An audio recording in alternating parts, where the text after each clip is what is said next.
بعد أعوذ بالله من الشيطان الرجيم بسم الله الرحمن الرحيم نحمده ونصلي على رسوله الكريم أما بعد فأعوذ بالله من الشيطان الرجيم بسم الله الرحمن الرحيم إن الحمد لله نحمده ونستعينه ونستغفره ونعوذ بالله من شرور أنفسنا ومن سيئات أعمالنا من يهد الله فلا مضل له ومن يضلل فلا هادي له وأشهد أن لا إله إلا الله وحده لا شريك له وأشهد أن محمدا عبده ورسوله قال الله تعالى يا أيها الذين آمنوا اتقوا الله حق تقاته ولا تموتن إلا وأنتم مسلمون وقال تعالى يا أيها الناس اتقوا ربكم الذي خلقكم من نفس واحدة وخلق منها زوجها وبث منهما رجالا كثيرا ونساء واتقوا الله الذي تساءلون به والأرحام إن الله كان عليكم رقيبا وقال تعالى يا أيها الذين آمنوا اتقوا الله وقولوا قولا سديدا يصلح لكم أعمالكم ويغفر لكم ذنوبكم ومن يطع الله ورسوله فقد فاز فوزا عظيما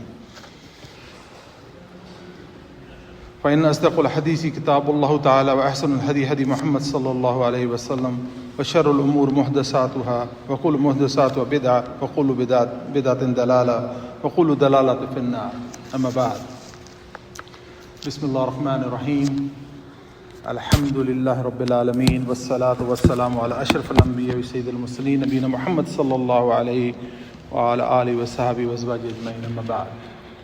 All the praises and thanks be to Allah subhanahu wa ta'ala, sustainer of the universe, and blessing and salutation to be the most distinguished of the messengers and foremost among all Anbiya Karam.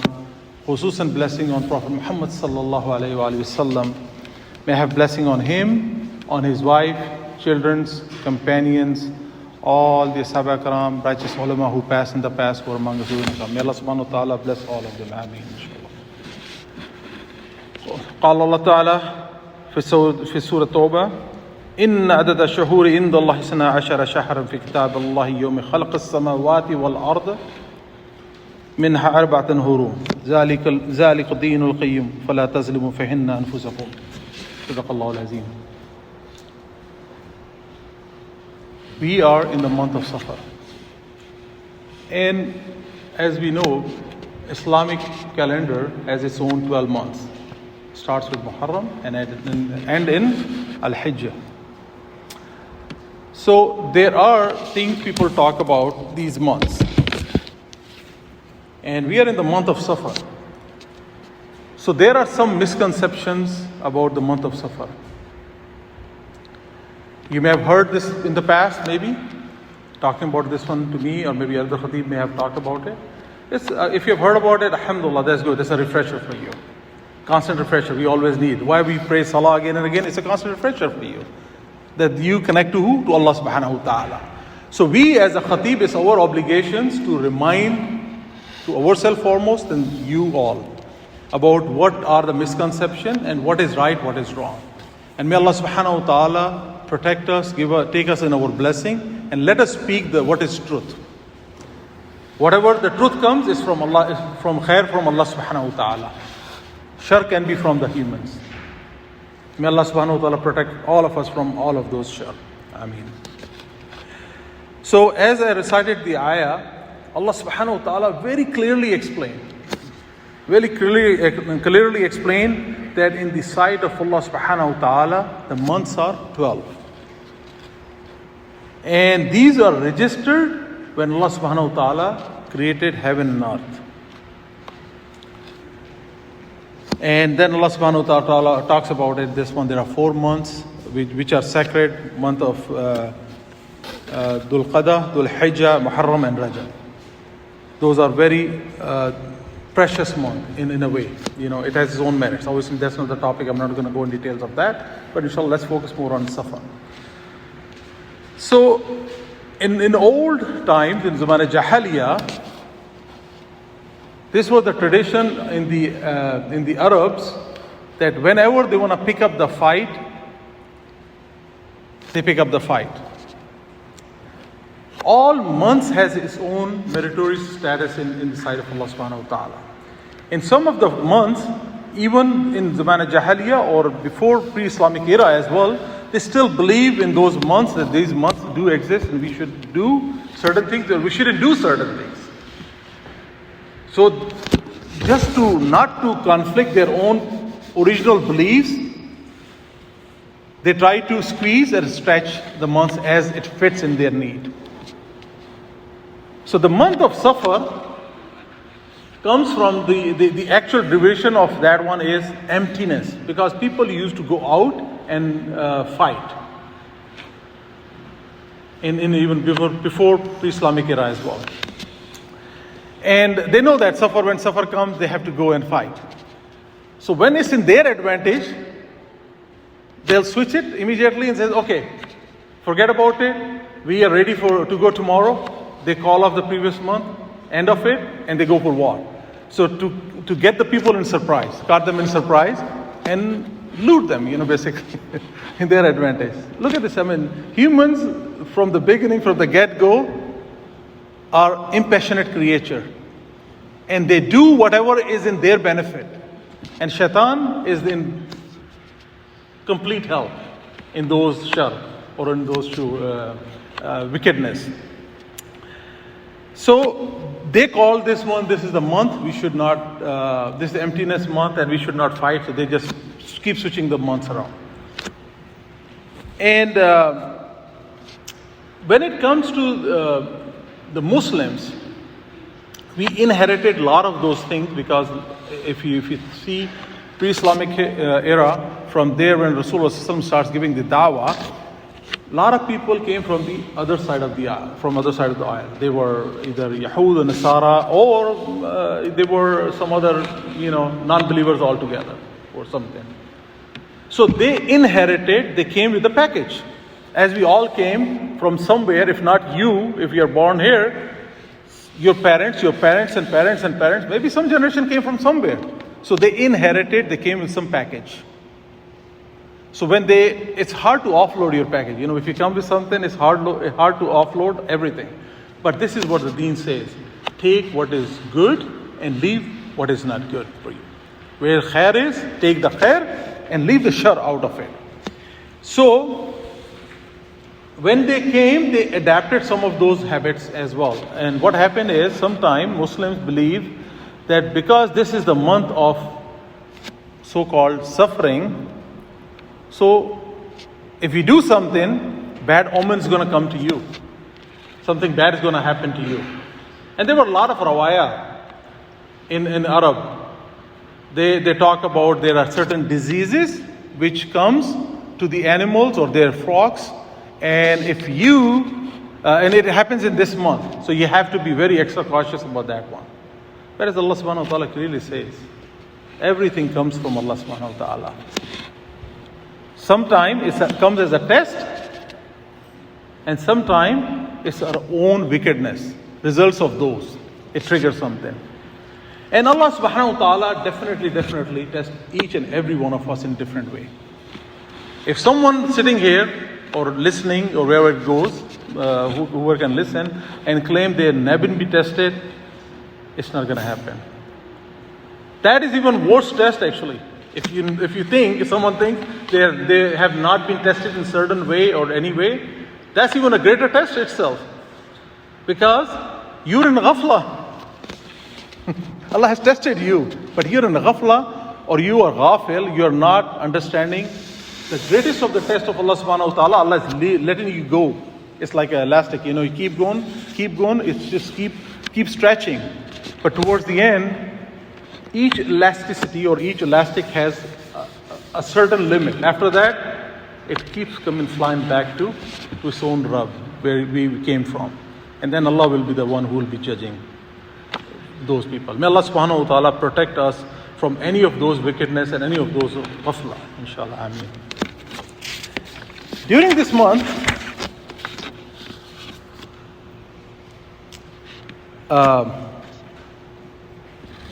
month, a lot of people picks up the things and they say, you may have heard, well, if you start a new business, let's not start this business in the month of Safar. There's no such thing as that. This is all superstitiousness. You're superstitious and you're thinking something happened, then, this is because I started doing something in this month.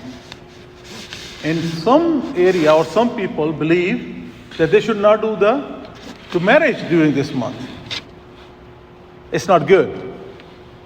Because this is the month of mourning or sorrow. And some of people believe this is because of the shahada of Imam Hussain radiallahu anhu, and that continues more than a month. As some people keep on doing the mourning, they says we should not celebrate anything because this is the month of sorrowness. Ahlul Bayt has its own muqam in the sight of Muslims. No one doubts about that one. All these shaheeds, Hazrat Imam Hussain also got the shahada, because of the shahada. He sacrificed on the deen and showed the humanity, showed the Muslims and all of us that stood fast on your deen, that's the haqq, and it's okay to sacrifice yourself rather compromising on the other side of with the other side of the aisle. That's the greatest of shahada. And as it comes in narration, more or less mafhum of Rasulullah, there are a lot of ahadith about that. Shaheed is who? Who's meritorious in the sight of Allah subhanahu wa ta'ala. Who's still alive. Allah feeds them. Allah protects their grave until Yawm al-Qiyamah. And if they have done the shahada, actual shahada, in the name of Allah subhanahu wa ta'ala, sacrificing themselves to protect the deen and actual shahada. I'm not talking about the political shahadas, right? Because there's a difference now. It depends, like some people fight over each other and they said, I'm a shaheed, they both a shaheed. So either one of you are not right? Otherwise that can be possible. So if someone take the shahada in the name of Allah subhanahu wa ta'ala, as hadith says, as in Quran comes in narrations, shaheed is alive. So why to mourn about the one who is still alive? And as it says, if someone becomes shaheed in anyone's family or whatever, you people need to come and congratulate you. And says, alhamdulillah, alhamdulillah, if someone died for the greater cause, for Allah subhanahu wa ta'ala, for the deen. So if Imam Hussain, we all have a strong aqidah that he died for what? To sacrifice himself and the family for deen of Allah subhanahu wa ta'ala. If he's shaheed, we should celebrate that actually in a way. We should not mourn on it. And another hadith, there are other hadiths, it says if anyone passed away in your family, how many days you need to do mourning for that? 3-4 days, that's it, 4 days, not more than that. So if you take that, if you take this, if you take a lot of other things, why we are mourning about that? We should talk about those, how he sacrificed, what happened, what betrayal happened to him, how they called him. Even Rasulullah knew during his life that his grandson is going to get killed or take the shahada this way. There are narrations about that. So we should not mourn, rather we should be proud on that Imam, the greatest of the Imam, the grandson of Rasulullah sallallahu alaihi wasallam, he took the shahada, he got the sacrifice, he sacrificed him and his family over all of the dunyavi ma'amlat. And he said, no, and he knew that when they're calling him, when he was called in Kufa, he knew that there is a conspiracy there. Even his own companions or Ashab Akram, some of them told him, not to go there. You know that. He said, no, they are calling, so I have to go for the sake of deen, for Allah subhanahu wa ta'ala. He got killed. He got the shahada, not killed, he got the shahada. So if in that context we say we should not mourn as well. When people say let's not have the marriages during this month, subhanallah, some of you may know, some of you may not know this. Hazrat Ali was married in this month. One of the beautiful marriage of Hazrat Ali radiallahu anhu and Fatima Zahra was happened in this month. So who are Imam Hassan Hussain? They're the son of Hazrat Ali radiallahu anhu, Fatima. So if we say we accept one thing but deny the other thing, we are contradicting ourselves. May Allah subhanahu wa ta'ala protect us from this contradiction and help us understand the actual essence of it. These all months are from Allah subhanahu wa ta'ala. There is no bad month. There is nothing wrong.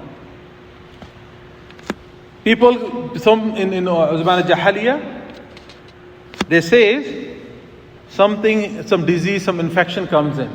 This is because of this month. And Rasulullah sallallahu let's take the reminder from the hadith of Rasulullah sallallahu.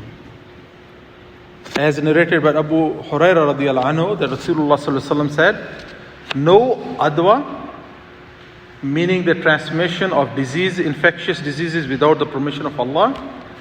No tayara, superstitious belief in bird omens. No hamma, referred to as Jahili Arab tradition, described variously as a worm that infects the grave of a murder victims until he is avenged. An owl, or the bones of a dead person turned into a bird that only could fly. That was their belief. So that's how they think. And no Safar, the month of Safar was regarded as unlucky in the Jahiliyyah, so referring to that. But flee from the leper as you would flee from a lion. So this is the hadith of Rasulullah. These all things happen by the will of the only one, the Creator, our Rabb, Allah subhanahu wa ta'ala. So let's not believe and take any of these things as a bad omen, or consider this month as a month of suffering, or this month of sorrowness, or take this as a month of bad omens happen if you do something. Allah subhanahu wa ta'ala has created human, and anything, think about it, anything which is close to the nature, that's what Deen Islam tells you. That's what the Islam is. And close the nature is what? If you need to go to the Hajjah, you'll go to the Hajjah. You don't wait for a month to do the faragat from your Hajjah. I'm talking about physical Hajjah. If you have these kind of things, whatever you need to do, if you can control for 1 month or for those, it's a natural thing you need to do.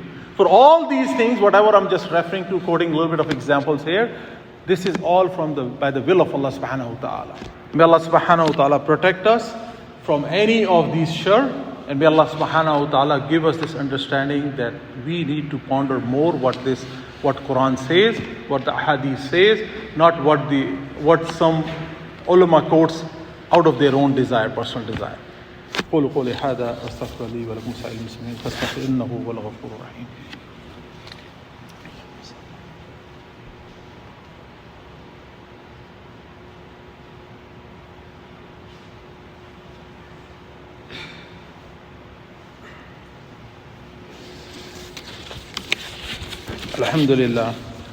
الحمد لله استعينوا واستغفروا نعوذ بالله من شرور أنفسنا من يهد الله فلا مضل له ومن يضلل فلا هادي له وأشهد أن لا إله إلا الله وحده لا شريك له وأشهد أن محمدا عبده ورسوله أرسله بالحق بشيرا ونذيرا بين يدي الساعة من يطع الله ورسوله فقد رشد ومن يعصهما فإنه لا يضر إلا نفسه ولا يضر الله شيئا. أعوذ بالله من الشيطان الرجيم. إن الله وملائكته يصلون على النبي يا أيها الذين آمنوا صلوا عليه وسلموا تسليما. اللهم صل على محمد وعلى آل محمد كما صليت على إبراهيم وعلى آل إبراهيم إنك حميد مجيد. اللهم بارك على محمد وعلى آل محمد كما باركت على إبراهيم وعلى آل إبراهيم إنك حميد مجيد. ربنا لا تؤاخذنا إن نسينا واخطأنا ربنا ولا تحمل علينا إصرا كما حملته الذين من قبلنا ربنا ولا تحملنا ما لا طاقة لنا به واعف عنا واغفر لنا وارحمنا أنت مولانا فانصرنا على القوم الكافرين. ربنا لا تزغ قلوبنا بعد إذ هديتنا وهب لنا من لدنك رحمة إنك أنت الوهاب. اللهم اغفر لي وللمؤمنين وللمؤمنات يوم يقوم الحساب. قال إن صلاتي ونسكي ومحياي ومماتي لله رب العالمين. اللهم اغفر لأمة سيدنا محمد صلى الله عليه وسلم. اللهم ارحم أمة سيدنا محمد صلى الله عليه وسلم.